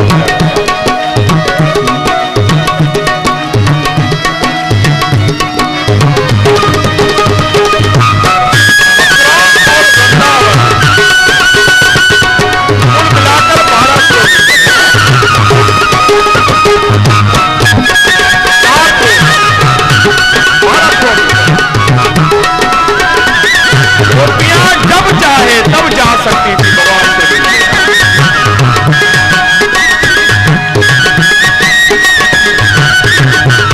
बोले तू चाहता है अलग रहना तो रह ले, अगर तूने ये ठान लिया है कि मुझे अलग रहना है तो हम आगे आने वाले कौन है। अब जिस दिन तुझे ठीक लगे तू आ जाना, जिस दिन तुझे ठीक लगे तू आ जा। नहीं तो 12 किलोमीटर चले जाने में वैसे तो रोज आया जाया करती थी ना, दूध ले जाए, माखन ले जाए, दही ले जाए तो मथुरा बेचने जाती थी ब्रज से, रोज जाती थी, लेकिन बंद कर दिया। जब तूने तय कर दिया तो हम कौन है। याद होगा मैंने आपसे एक बात कही थी, मुझे याद आ रही है बात। एक संत नाव में सफर कर रहे हैं और बरसात पड़ गई, लोगों को नाव डूबने का डर लगा क्योंकि पानी भर रहा था। लोगों ने पानी निकालना चालू किया और सबके पास करमंडल था, करमंडल से नदी से पानी अंदर डालेगा। लोगों ने मना किया, बाबा ये पहले ही डूब रहे, ये पानी डाल रहे हो। संत माने नहीं, माने नहीं। अब लोगों ने बोला छोड़ दो यार, क्या करेंगे, हम 50 जने हम निकालते, एक को डालने दो। बरसात रुक गई, अब संत ने भी पानी निकालना चालू कर दिया। बोले बाबा अब क्या, अब तो बरसात रुक गई, अब बच गया, क्यों पानी निकालते हो। तो संत ने एक बात कह दी, जब वो डूबने को आएगा, जब वो डुबाने को आएगा तो हमारी कौन ताकत है, मजाल है कि हम अपने आप को बचा सके। फिर तो इतना ही कर्म बचता है कि 2 हाथ हम भी तेरे सहयोग में डाल दें, और जब वो बचाने को आए तो कौन डुबा सकता है। फिर यही बात बचती है कि हम भी थोड़ा सहयोग करके तेरी मेहनत कम कर दें। सुख में उसको भूल न जाना, भूल न जाना, दुख आवे तो ना घबराना, ना घबराना। खुशी खुशी दुख सहना रे बंदे, खुशी खुशी दुख सहना, खुशी खुशी दुख सहना रे बंदे, खुशी खुशी दुख सहना।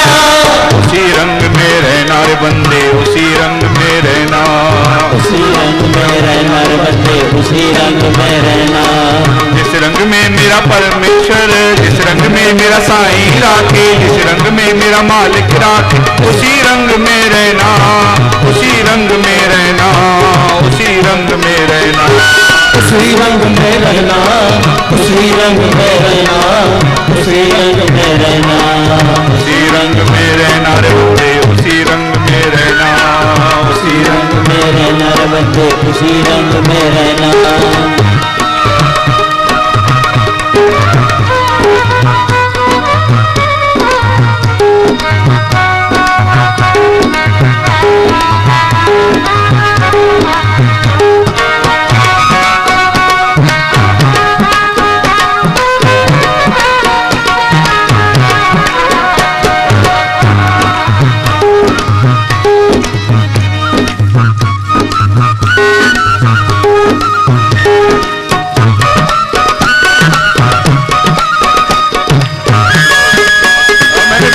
बजाने नहीं दिया है ना, तो दबा हुआ निकलेगा आज पूरा।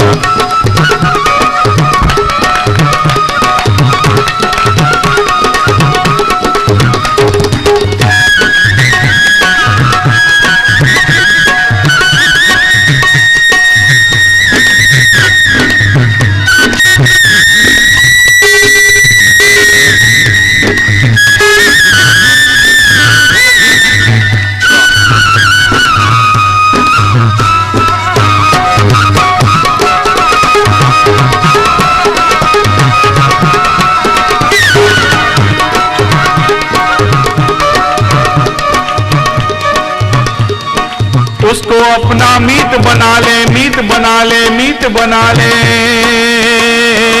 श्वास उसी के संग सजा दे, श्वास उसी के संग सजा दे। उसको अपना मीत बना ले, मीत बना ले, मीत बना ले, श्वास उसी का गीत बना ले, श्वास उसी का गीत बना ले। ये जगजीवन कहना रे बंदे, ये जगजीवन कहना, ये जगजीवन कहना रे बंदे, ये जगजीवन कहना। उसी रंग में रहना रे बंदे, उसी रंग में रहना, उसी रंग में रहना रे बंदे, उसी रंग में रहना। असांखे करणो आ, असांखे करणो आ, करणो आ गुजारो आखिर कुछ करींदो। असांखे करणो आ, असांखे करणो आ, असांखे करणो आ गुजारो आखिर कुछ करींदो। ॾींदो आ मेरी आप तेरे आखिर कुछ करींदो, ॾींदो आ मेरी आप तेरे आखिर कुछ करींदो। असांखे करणो आ, असांखे करणो आ, असांखे करणो आ, असांखे करणो आ, असांखे करणो आ गुजारो आखिर कुछ करींदो। ॾींदो आ मेरी आप तेरे आखिर कुछ करींदो, ॾींदो आ मेरी आप तेरे आखिर कुछ करींदो, ॾींदो आ मेरी आप तेरे आखिर कुछ करींदो। देना है उसको।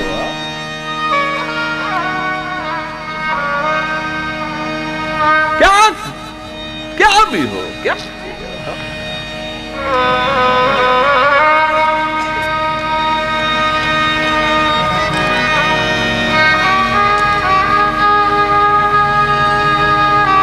छतें छीन ले, आकाश तो नहीं छीन सकता ना। हा? ये जमीन तो नहीं छीन सकता ना। हा? नहीं छीन सकता।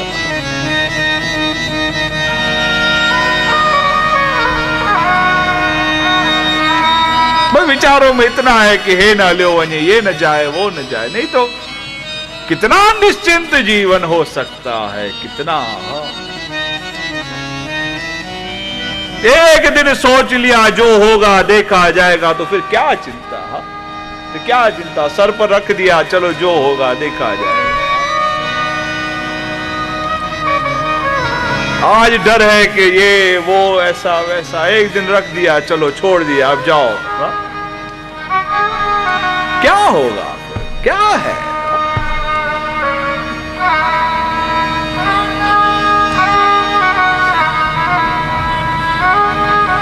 मेरे दरबार के सामने एक आकर बैठा वो आदमी। अभी हमने भी व्यवस्था देखी कि रोज वो मैला कपड़ा जो एक पहनता था वो पहनता था, रोज नया कपड़ा उसको हम निकाल के घर में बोले, किसी को बोले अरे लेके आ इसको नई पैंट शर्ट दे या हमारा चोगा दे, ये कर। उस समय पहनाते थे। वो बाहर बैठता था उस समय पहनाते थे, और थोड़ी देर पहने फिर उतार के छोड़ के आए, फिर वैसा का वैसा, फिर वैसा का वैसा, फिर दूसरे दिन दूसरा पहनाओ, फिर कहीं ना कहीं छोड़ के आए, फिर वैसा का वैसा। कौन? जब एक बार ये आदमी, जब चिंता ही नहीं रही तो फिर क्या? तो एक सुना है ना, राजा जा रहा था, फकीर आकर बीच में बैठ गया, बोले रास्ता दो। बोले रास्ता मैं क्यों दूं? बोले मैं राजा हूं। बोले तो मैं क्या हूं? तू राजा है तो मैं क्या हूं? बोले मैं भी राजाओं का राजा हूं। बोले ऐसे कैसे? बोले तेरे पास क्या है? बोले मेरे पास खजाना है। तेरे पास है? बोले मेरे पास खर्चा का है।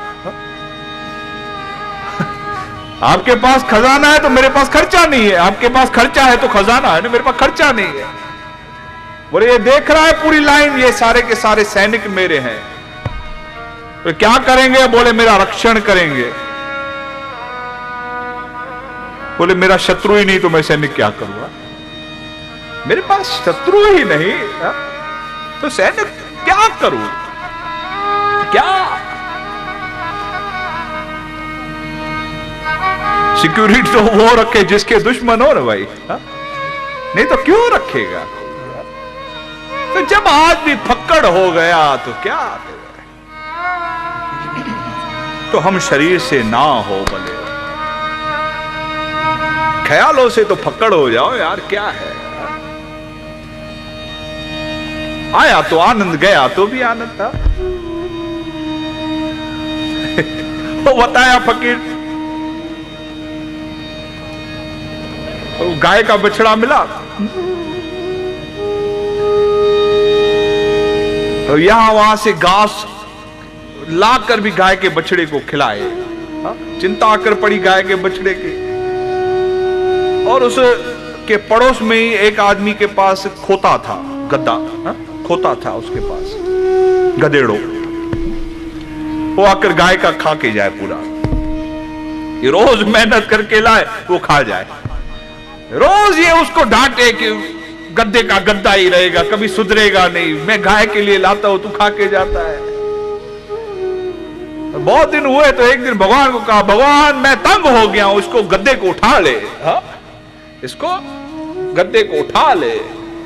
सवेरे उठा, गाय मरी पड़ी थी।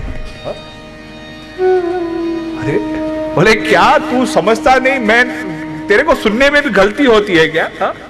मैंने बोला गद्दा उठा ले, तूने मेरा बछड़ा उठा लिया।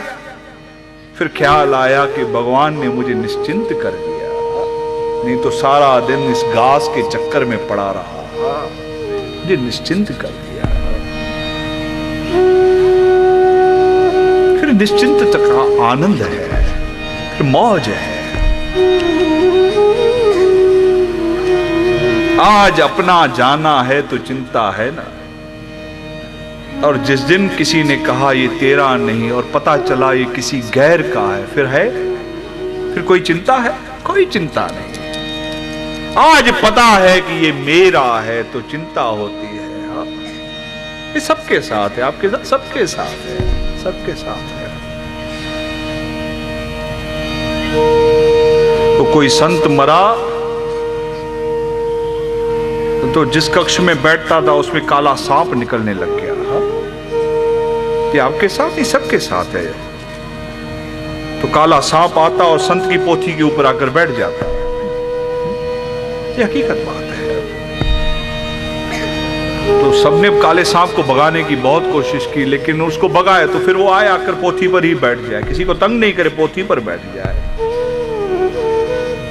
तो किसी संत ने, बड़े संत ने आकर कहा कि इस पोथी को खोलो जरा। पोथी को खोला तो चिट्ठियां निकली कि इसके पास इतना, इसके पास इतना, इसके पास इतना।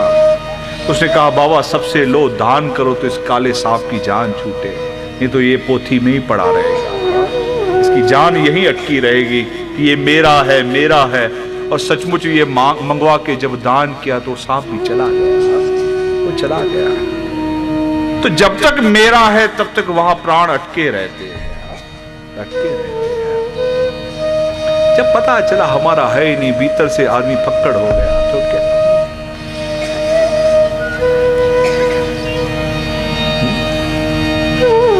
तो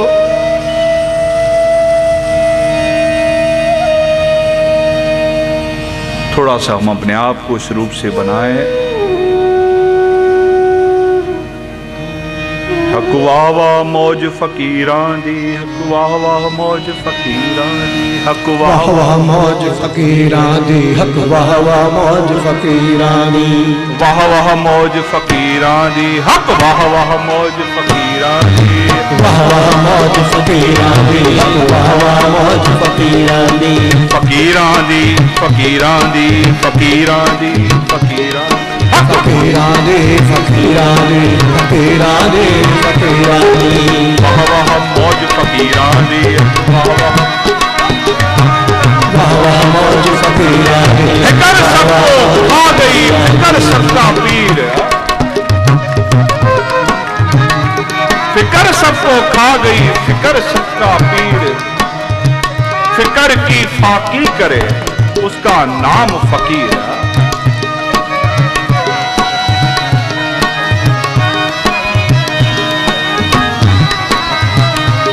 कबीर कहता है हद हद जाए हर कोई,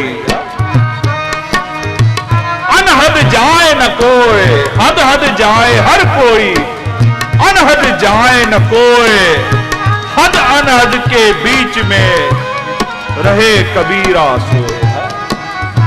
ये क्या कर रहा, वो करा, वो हर किसी को इसकी चिंता है। अनहद और हद उसके बीच में जो टिक गया,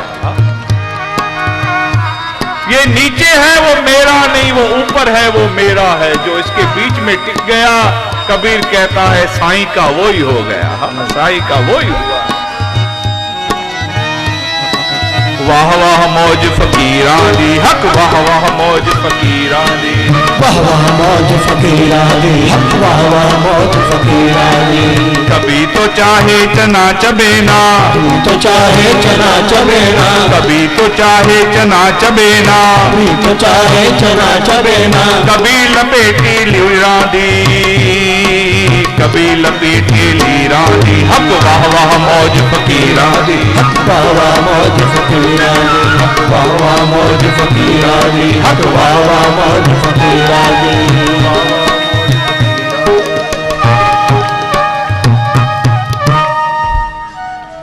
मैं बस अपने बात को अब समेटता जाऊं, चलता जाऊंगा तो बहुत समय हो जाएगा। हाँ, और आज आप भी मौज में हो, लगता है 8 बजे से किसी ने उठना ही चालू नहीं किया। हाँ, चलो ठीक है, कोई बात नहीं।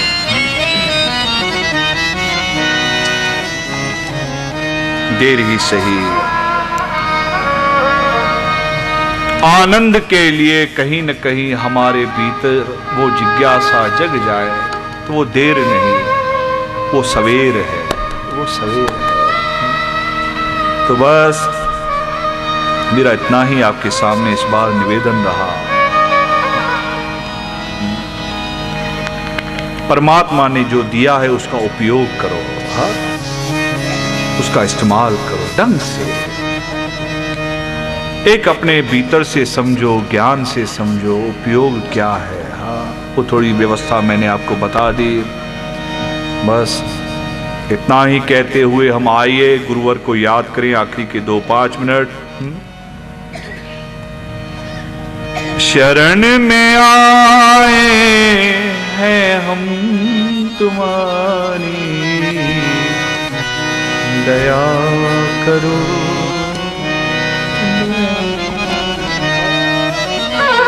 उसका साथ रहे।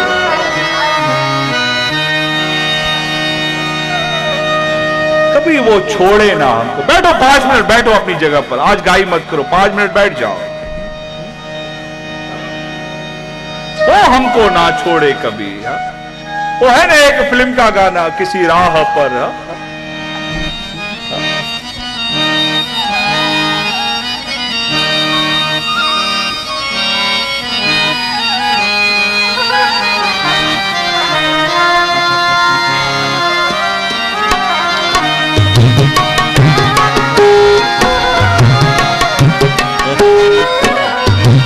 किसी राह पे किसी मोड़ पर कहीं चल न देना तू छोड़ कर मेरे हम सफर, मेरे तू कभी हमको छोड़ न जाए, कभी अपराध हो जाए हमसे। ये जुनून जो तूने दिया है ना, तेरी माया जो है ना,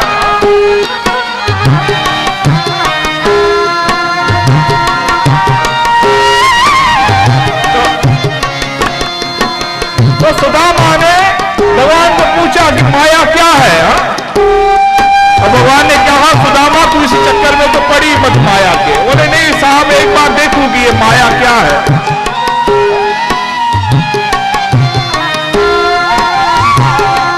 भगवान ने कहा चल नहा के आते, चल तो छोड़ माया का चक्कर, तू चल। अब नहाया सुदामा और भगवान गाया। सुदामा निकला बाहर, अरे कहां गए ढूंढ रहा है, तो इतने में लोग आए, आकर हार डाला, हमारे राजा हमारे राजा हमारे राजा हमारे राजा। बोले क्या बात है? बोले हमारे राज्य का राजा मर गया और हमारे यहाँ का एक तरीका है कि जो पहला नहाता हुआ मिलता है उसको हम कंठी पहनाते, वो राजा बन जाता है। सुदामा को लाकर राजा बना दिया। भूल गया सुदामा मैं कौन, राज करने लग गया। शादी हो गई, पत्नी बच्चे पहले वाले भूल गया, शादी हो गई। चलते चलते वृद्ध होने लग गया, पत्नी मर गई। रोया, हाय मेरी पत्नी, हाय मेरी पत्नी, हाय। तो मंत्रियों ने कहा साहब रो मत। बोले क्यों? बोले हमारे यहाँ ये व्यवस्था है, जब पत्नी मरती है तो पति को उसके साथ सत्ता होना पड़ता है। वो सत्ती होती है ना, ये सत्ता होना पड़ता है। बोले ये कौन सी व्यवस्था? बोले जब राजा बने तो व्यवस्था सब ठीक थी, अब जो बाकी की व्यवस्था, तो पत्नी के साथ चिख्या पर आपको चढ़ना पड़ेगा। पहले तो पत्नी के लिए रो रहा था, फिर अपने लिए रोने चालू हो गया। बचाओ रे बचाओ, बचाओ रे बचाओ, कृष्ण अब तो बचाओ। चिख्या बन गई, इसके पत्नी को सुलाया, वही नदी का किनारा। बोला जब मरना है तो एक बार यमुना का स्नान तो कर लो। पानी में उतरा, कृष्ण को याद करते हुए डुबकी लगाई, निकला, सब गायब है, भगवान खड़े हैं। बोले आन कितनी देर नहाएगा, चल। बोला बाबा एक डुबकी में इतना संसार बदल जाता है, हा? एक डुबकी में। बोले बहुत सोचा ना माया क्या होती है, देख माया ऐसी होती है, एक डुबकी में संसार यूं बदल जाता है।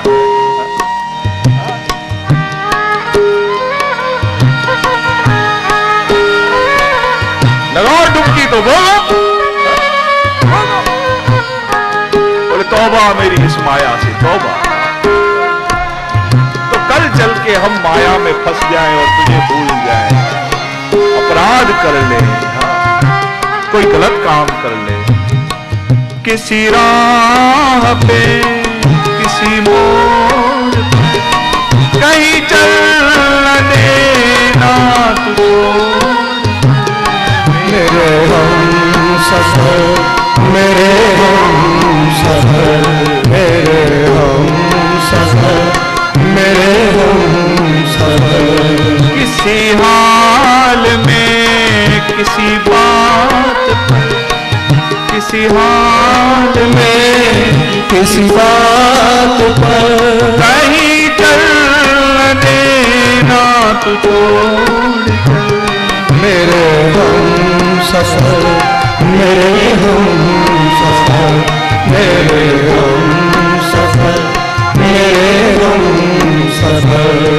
मेरा दिल कहे कहीं ये न हो, मेरा दिल कहे कहीं ये न हो, कहीं ये न हो, कहीं ये न हो, कहीं ये न हो, कहीं ये न हो।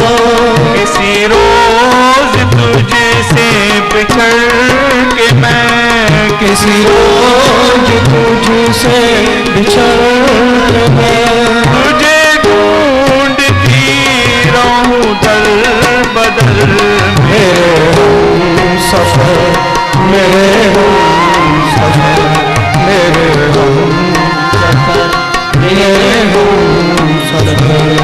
तेरा साथ है तो है जिंदगी, तेरा साथ है तो है जिंदगी, तेरा साथ है तो है जिंदगी, तेरा साथ है तो है जिंदगी, तेरा प्यार है तो है रोशनी, तेरा प्यार है तो है रोशनी। कहाँ दिल ये डल जाए क्या पता, कहाँ दिल ये डल जाए क्या पता, कहाँ रात हो जाए क्या खबर। मेरे हम सफर, मेरे हम सफर, मेरे हम सफर, मेरे हम सफर। किसी राह में, किसी मोड़ पर, किसी राह में, किसी मोड़ पर, कहीं चल देना छोड़ कर। मेरे हम सफर, मेरे हम सफर, मेरे हम सफर, मेरे हम सफर। तो सदगुरु सदा हमें संग रखे, बस यही हम उसको निवेदन करें।